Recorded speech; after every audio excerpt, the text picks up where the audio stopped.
va être le meilleur concert de Roxy. Il paraît qu'elle va chanter que des nouvelles chansons. On dit que c'est Cyrano qui a écrit les textes. Les miliciens.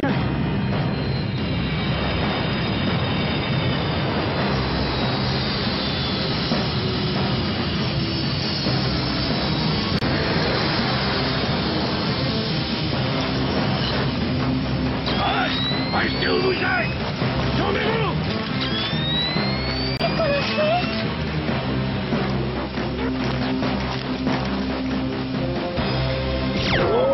Circulez! À moins que vous ne vouliez les accompagner en prison. Un problème? Aucun problème, juste un rassemblement illégal. Mais on parlait du concert de Roxy, rien de plus. Nul n'est censé ignorer la loi pour rien. Tu devrais savoir que le rassemblement de plus de 3 personnes à votre étage de rat est formellement interdit. Si tu ne connaissais pas cette loi, tu vas avoir 1 mois pour y penser en cellule. Nous contrôlons la situation. Vraiment? Cyrano? Aimes-tu donc à ce point la musique, Valvert? À la moindre fausse note, tu arrêtes des citoyens? Tu feras certainement moins le malin quand je t'aurai arrêté.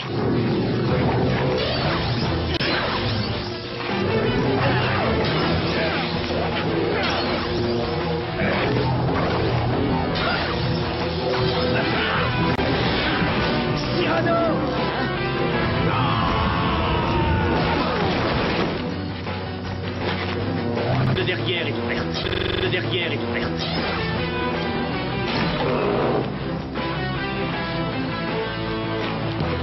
Merci les cadets.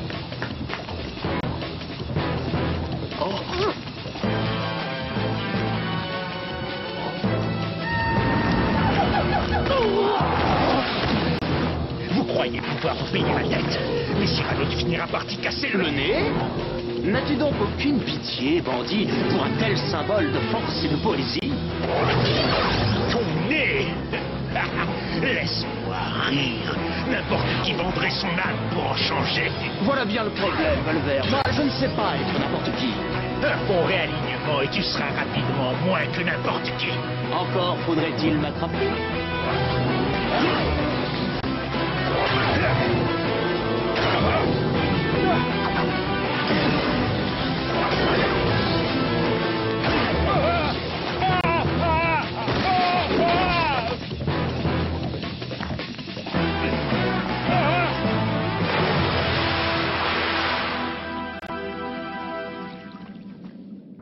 Ce Cyrano est une nuisance. Il fourre systématiquement son énorme nez dans toutes nos affaires, dans ces horribles bas-fonds. Un seul mot de votre excellence, et cette nuisance pourrait être éliminée une bonne fois pour toutes.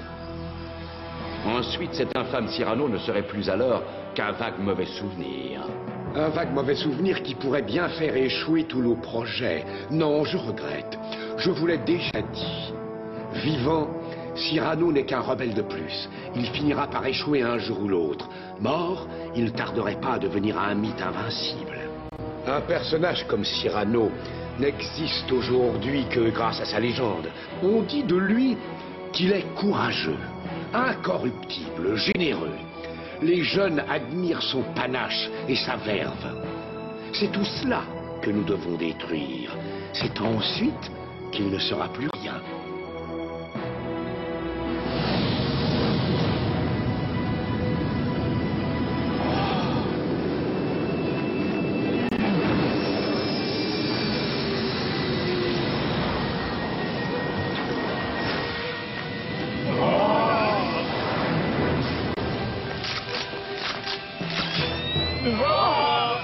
C'est bizarre.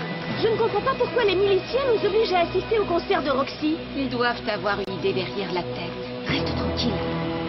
Oh, mon fleuri se produit ce soir. Eh oui, en effet, mademoiselle, le grand mot fleurit lui-même. Je me demande combien de temps il va falloir pour que Cyrano soit mis au courant de la bonne nouvelle.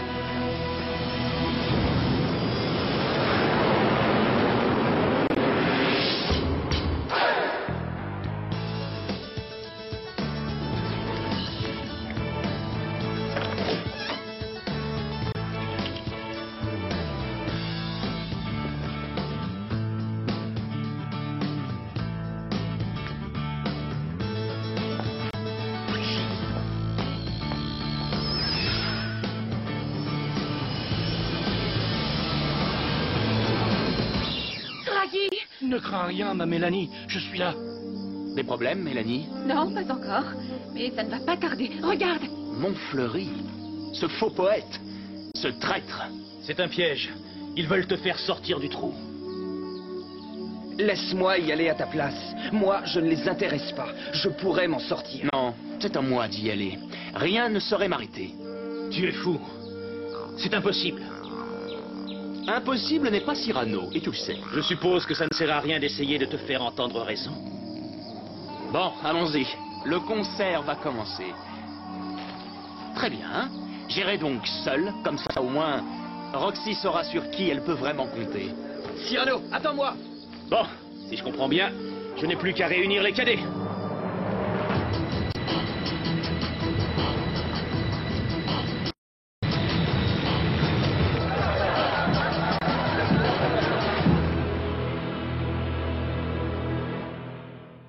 Oh, mon cher public, je sais que vous mourrez d'impatience d'entendre mes vers. Je ne vous ferai donc pas attendre une seconde de plus.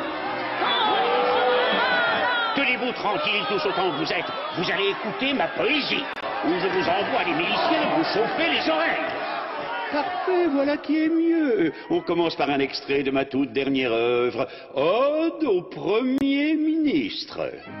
Maître du monde, illustre Premier ministre, illumine nos vies de ton phare en tout lieu.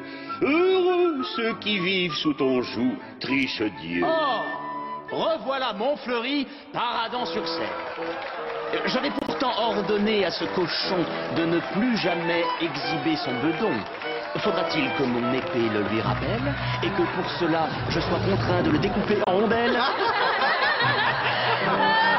Allons pour rien, de quel droit oses-tu m'empêcher de déclamer ma poésie? Et toi, traître, comment oses-tu réapparaître? Sais-tu combien de nos frères ont été réalignés à cause de ton infâme trahison? Épargnez-moi, Cyrano, je t'en supplie. Redresse-toi, Montfleury. Redresse-toi et va dire à Cyrano qu'ailleurs, il aille donc fourrer son nez. Oh! Quoi?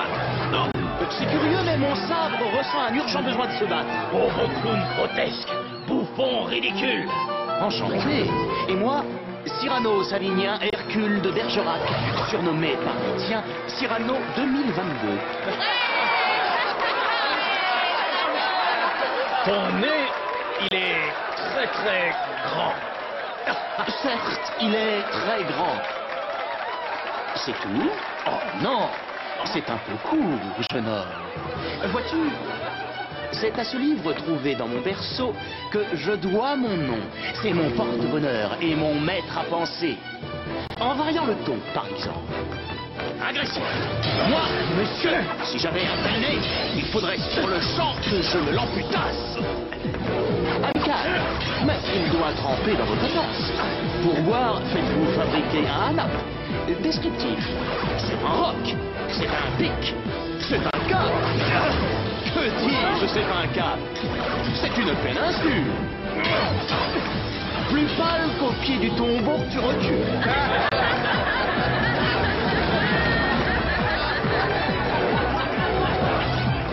Voilà quelques traits qui auraient pu m'être servis si tu avais un peu de lettres et d'esprit. Mais d'esprit, tu n'en as pas plus qu'un pourceau. Et de lettres, seulement 3 qui forment le mot sot.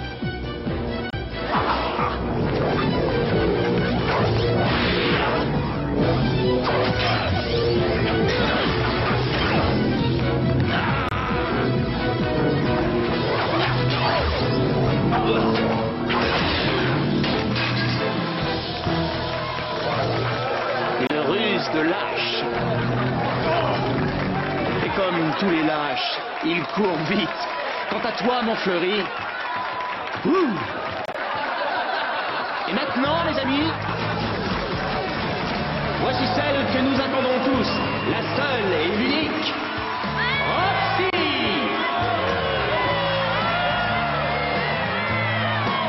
Tu es le plus grand.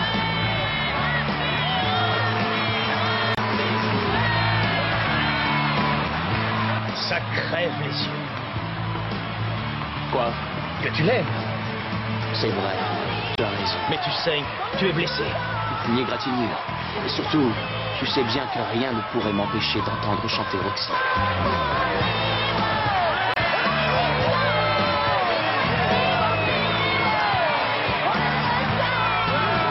Vois comme elle chante pour lui, Frankie. Je donnerais tant pour qu'elle me regarde de cette façon une fois. Rien qu'une fois. Frankie, je me sens bizarre. Cyrano!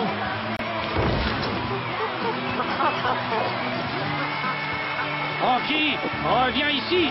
Cyrano est blessé!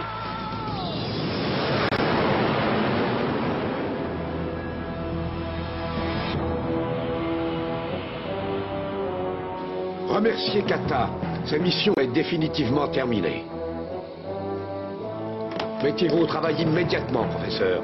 L'androcopie sera terminée dans quelques heures, Votre Excellence. Bien moins de temps qu'il faudra pour que le véritable Cyrano puisse se réveiller de son long et profond sommeil. Très sincèrement, je ne peux m'empêcher de sourire en pensant que dans 2 jours, notre cher président Sarton ne sera plus de ce monde. Et cet imbécile de Cyrano sera recherché pour son assassinat. Et ensuite, plus rien ne pourra m'empêcher de devenir le maître absolu du monde uni. Cyrano II, dis-moi quelle est ta mission.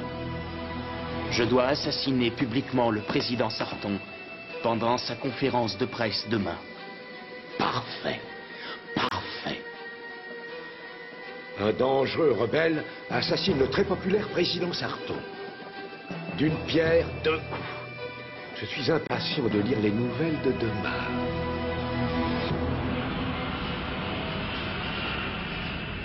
Il a de la chance. Aucun de ses organes n'est touché. Mais son corps ne répond pas aux stimuli. Il doit être victime d'une sorte de soporifique. Nous en saurons plus quand j'aurai pratiqué des tests sanguins. Mais pourquoi quelqu'un se donnerait-il la peine de l'endormir, alors qu'il aurait été aussi facile de le tuer avec un autre poison? Je dirais peut-être parce qu'ils ne le veulent pas mort, mais simplement hors circuit pendant quelque temps. Je suis inquiet à propos de cette conférence de presse, Monsieur le Président. Votre sollicitude me touche, mon cher Premier ministre, mais je suis bien gardé. Sans doute, mais nous devons nous soucier du gouvernement. Le Premier ministre aurait-il connaissance d'un secret à propos de ma santé que l'on ne m'aurait pas dévoilé? Mais des forces maléfiques travaillent dans l'ombre de ce monde, et nous devons être prêts à parer à toute éventualité. Je vais vous étonner, mais je ne me connais aucun ennemi qui me veuille réellement du mal. Le danger me viendrait-il donc plutôt d'un ami, Triche-Dieu?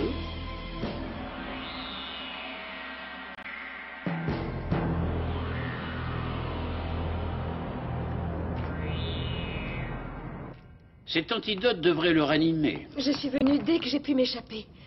Il va bien? Cyrano, reviens. Nous avons besoin de toi. J'ai besoin de toi.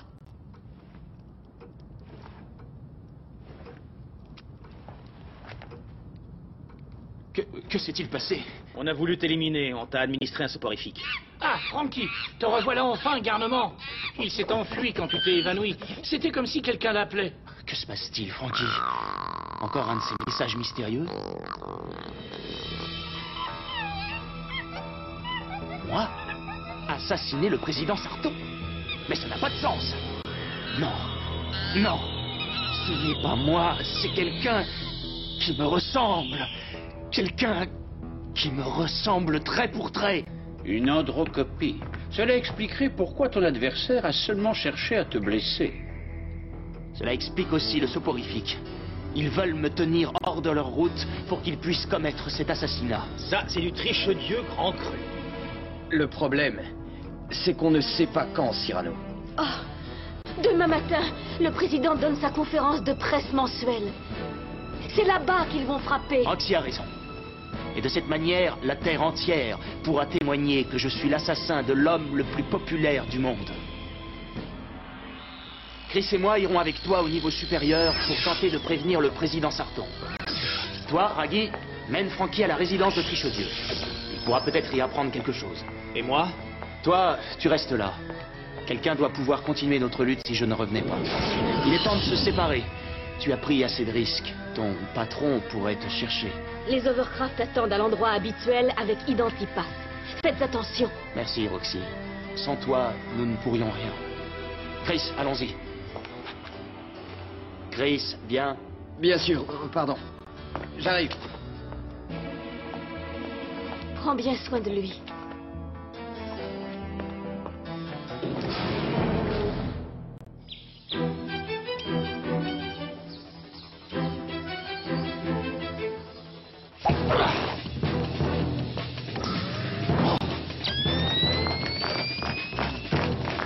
Je n'aime pas ça. Mais pas ça du tout. Tu as trouvé quelque chose? Bien. Contacte Cyrano. Eh ben vas-y, mais qu'est-ce que t'attends?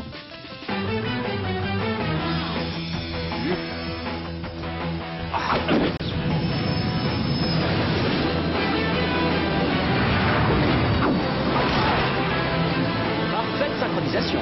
Maintenant, j'ai triché dur. Frankie m'a contacté mentalement. C'est là que se trouve mon double. Et ils sont sûrs que c'était Cyrano? Absolument sûr. Bien. Tournons cet imprévu à notre avantage. Qu'on diffuse mondialement un communiqué selon lequel Cyrano s'est introduit chez le président Sarton. Avec d'évidentes intentions criminelles. Je m'en occupe immédiatement, Votre Excellence. Raggy, Chris, je vais avoir besoin d'une bonne diversion pour entrer. Allez, camarade, montre-moi le chemin. Que dirais-tu d'un petit accident d'Overcraft? Parfait. Vas-y doucement quand même.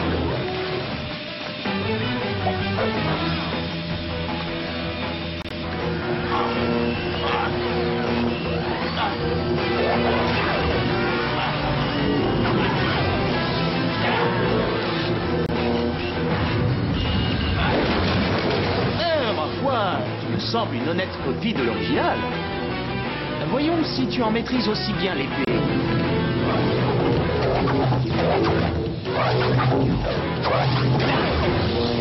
Pas mal du tout pour un duplicata. Mais tu as encore beaucoup à apprendre.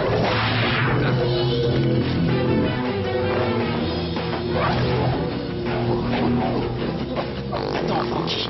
Il ne faut pas que nous nous voient ensemble. Excellent. Il apprend vite pour une copie. Assez vite pour faire ce que nous attendons de lui. Quelque chose s'est sûrement mal passé. Il aurait déjà dû revenir. Je vais aller le chercher. Attends. Il est blessé. Montons-le dans l'overvan. Je vais le soigner. Oh. Il devra aller mieux demain matin. Ah, tu as rapporté sa cape. Donne-la-moi. Bon, fais ce que tu veux, je m'en fiche. Mais laisse Cyrano tranquille, il a besoin de se reposer.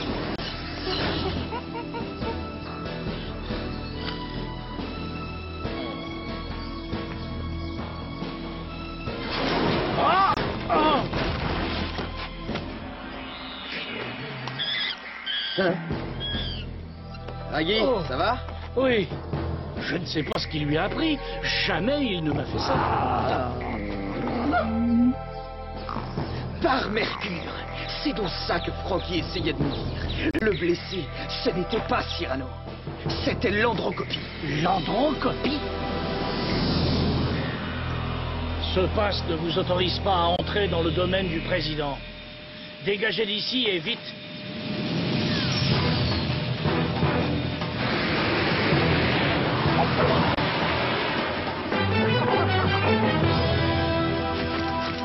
Bonjour à tous et à toutes. Asseyez-vous.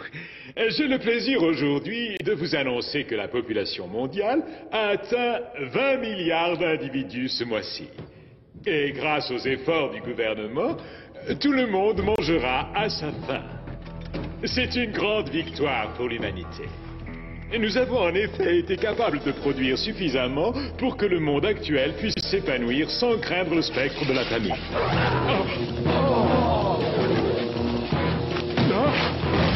Le véritable Cyrano. C'est lequel? Comment savoir? Mesdames et messieurs, permettez-moi de vous présenter mon double. Il n'est qu'une illusion, fabriquée pour tuer le président et me faire accuser. Qui, vous demandez-vous, pourrait imaginer une chose pareille? J'accuse Valvert, Guiche et Trichedieu. Et toi, triste copine, ne peux-tu même porter le poids de ton nez? Crois donc en mon expérience. Pour vivre avec Marie-Née, il faut avant toute chose avoir bon pied. Et pour ceux dans cette pièce qui se demandent encore qui est le vrai Cyrano, quel est l'original et quelle est la copie, voici la réponse. Miliciens, arrêtez Cyrano! C'est moi qui donne les ordres dans cette maison, capitaine Valvert. Et je ne crois pas vous avoir donné l'ordre d'arrêter Cyrano. Mais, monsieur le président, il est armé. En effet. Mais c'est justement avec cette arme que Cyrano vient de me sauver la vie. En tout cas, ce n'est pas vous.